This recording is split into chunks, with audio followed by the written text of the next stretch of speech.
和两个女人住在一起是有多不方便。你俩大半夜不睡觉搁这干啥？你能不能小点声？不是我戴耳机了呀。你打呼噜不知道啊？啊，我打呼噜吗？我还不知道你打呼臭吗？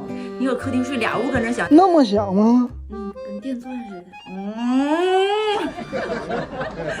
这个，天，让你要憋死。坏了。你俩好好睡觉吧。你说吧，看见啥了？啥也没看见，啥也没有。坏了，肯定是看见了。听见有水声吗？你说。我睡觉戴耳机嘛。再说了，谁知道你半夜不睡觉洗澡啊？那还不是因为你打呼噜声太大了，我睡不着。这个规矩啊，毕竟仨人一起住肯定不方便。下回上私密空间先敲门，好吧？好了，宝啊，睡觉去。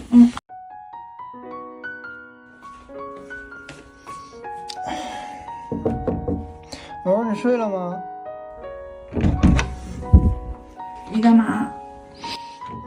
我就是想来道个歉，刚才是我不对，我不应该。问你，我自己没锁门吗？我还没谢谢你今天帮我搬家呢。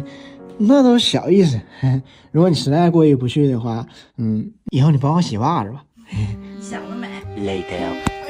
哎呦，回肚了，不行！哎呀，爆杆了，快！谁呀？这谁呀？快点！你又干嘛呀？哎，玩，快点！不行了，憋不住了。我虚空手敌呢？